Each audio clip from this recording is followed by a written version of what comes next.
Hello guys, it's me, AltitudeWX here. Welcome to the first episode of Radio Insight. In this episode, I am joined along with... Wilmington, Ohio Productions.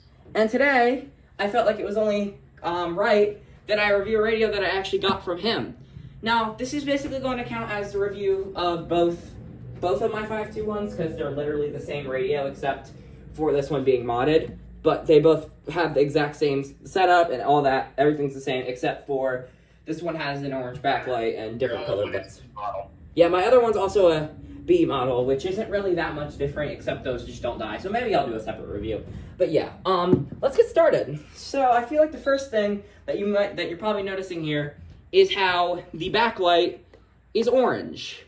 And that is because a while back I bought this from Wilmington, Ohio Productions, and he modded it for me, so I'm going to show you real quick. As you can see, if I bring my camera close here, we got a yellow watch, green advisory, and blue ready light, along with an orange backlight. That's the mod that I had done to it, and I think it looked good, personally. This is not where I usually keep my radios. I'm recording this in my room, and I usually have my radios in my back room, my laundry room, so that's why it sounds sort of different, and also why the radio has bad signal is because they don't get good signal in here. But yeah, the first thing I feel like I should start off with is the button beeps and the siren test. So let's get started on that. Okay, so for the button beeps and the siren test, you can't really siren test this, but there is an option to kind of siren test it. Basically, button beeps are like any normal RadioShack, except for whatever reason you can hear the broadcast. That's not normal with 521s, but well, it just sounds like any normal 521. And the siren test.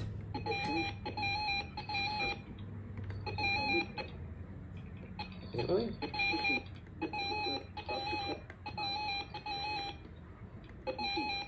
The siren's a little quiet on this one, which is normal. It's always been like that.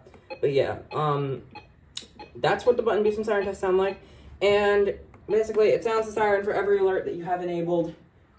Which you can enable basically every alert, and there are alerts that aren't enabled, that you're not able to enable or disable, already have the siren turned on for it. So that's something.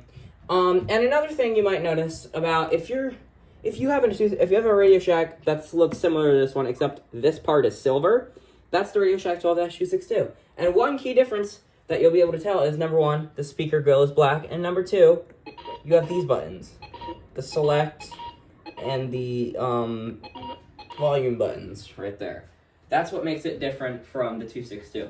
Now, I myself own two 521s. I own a normal, unmodded B variant one that was made in 2012, so it has no tuner problems. And then this one right here that I got from Wilmington, Ohio Productions is a 2008, but it has had the tuner replaced, so it will not have that tuner def issue that most 08s do. It's also, as you guys know already, modded. This side is red, and then this side's orange. At 7 a.m. Wednesday. Yeah. So I feel like next thing we should move into is the build quality. Okay. So the build quality on this thing. It's mainly plastic.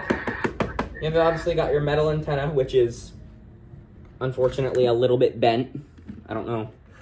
I accidentally did that. It's a little bit bent at the top, but I don't really care. It's fine. You've got, obviously, rubber buttons. You've got a plastic bending screen that, like, you can put in different positions. I personally always have it like that. You've got plastic. It's a two-piece shell. You have plastic on the bottom and then plastic up at the top. The back of it looks like this. You've got your power jack, your alert out jack, your alert switch, your alarm switch, and then your external antenna port, which is pretty normal with any radio to have.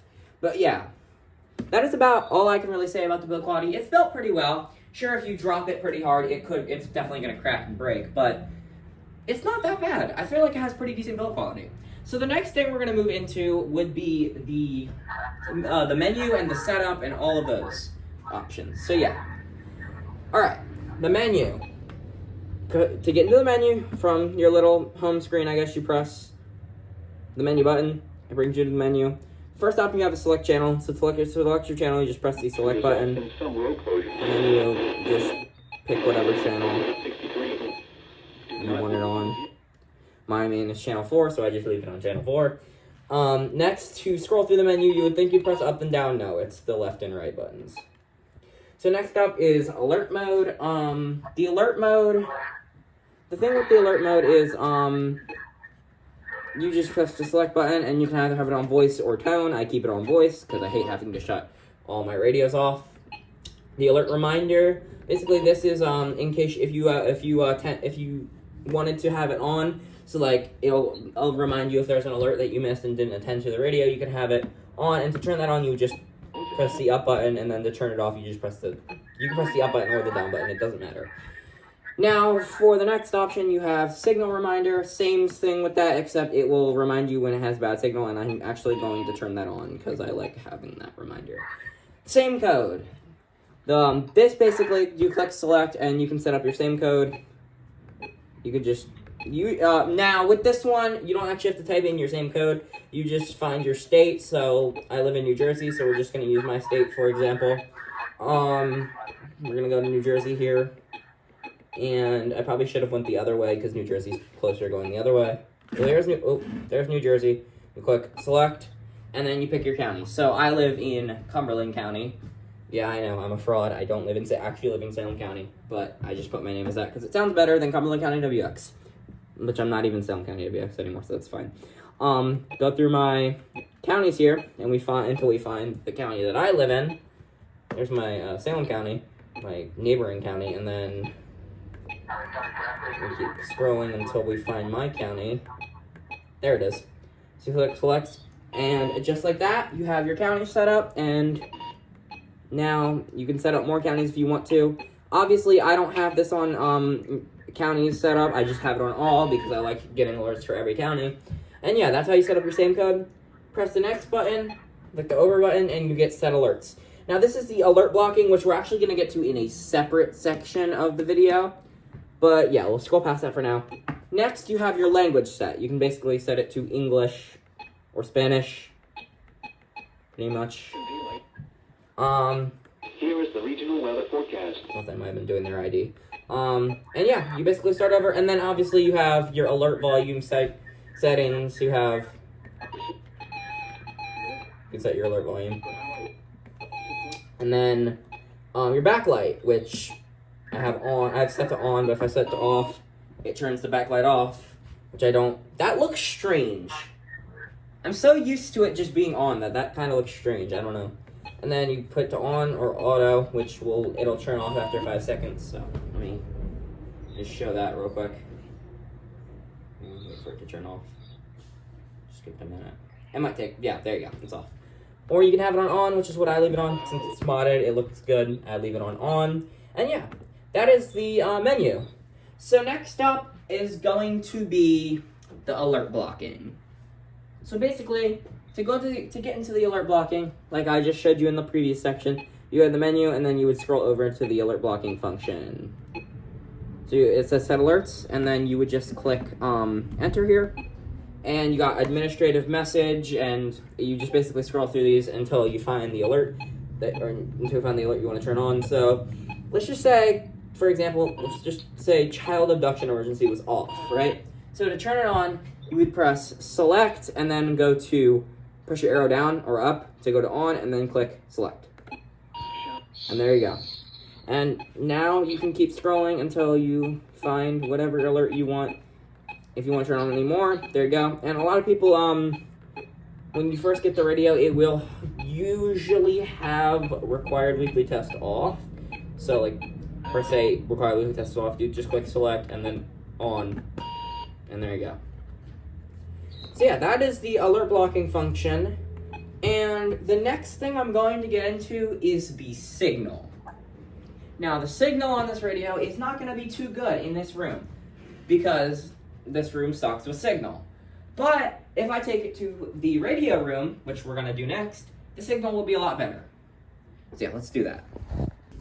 Okay, so this room may look a little bit familiar to you guys. And this is because this is where I record all my EAS videos. This is where all my radios are. This is where I film all my videos, my EAS videos at. So now I have the 521 in here, and it has 3 to 5 feet. very good signal. Wave detail. North 4 feet at 4. Sorry about the background noise. My mom has the washer going, but 8 p.m. this evening.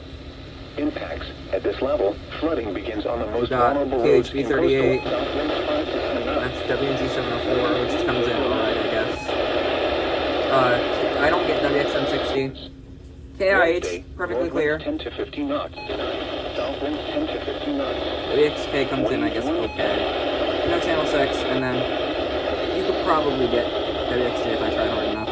But yeah. And that's just the thing with this table for some reason. Everything gets good signal over here. Wave detail. Northwest 4 feet at 4. At 10 seconds. 519 probably has the worst. Waves 3 to 5 feet. Yeah, even the 519 is not that bad. Northwest Has good signal. and south 1 foot at 11 seconds. The 382. And while I'm in here, I'll just show you what a normal 521 would look like. Here you go. This is a normal 521 with the green ready light and blue backlight. 4 seconds and And yeah, that is the signal section of the video. So now we're going to get into the final section of the video, which would be the DXing capabilities. All right, now we're outside, and we're going to do a quick DXing session. All right, here's the DXing capabilities. north 2 feet at 3 seconds. You got KHB 38. North winds 15 to 20 knots. Get anything else. Waves 2 to 3. 521's not like amazing at DXing, but it's Wave all right. detail. Northwest gusts up to 20 knots. Waves 1 foot or less. Wednesday night. Vehicle at a location that is prone to tidal flooding. Do not drive your vehicle through flood waters. Tonight, north winds 15 to 20 knots with gusts up to 25 knots. Leading to costly repairs. Detail, miles per hour. Oh, Wednesday, partly sunny in the morning, then clearing. Highs in the lower 70s. there's KJ199. 10 to 15 miles per hour with gusts up lower 60s. Friday night, mostly clear in the evening. So yeah, there's the DXing capabilities for y'all. KJ199 comes in normally during Tropo, but it is about like 104 miles away, so kind of far. It's pretty that's actually a pretty decent DX. But yeah, that is the DXing capabilities. And with that, I hope you guys enjoyed the first video of Radio Insight. Make sure you comment, like, and subscribe, and I will see you in the next episode. Bye!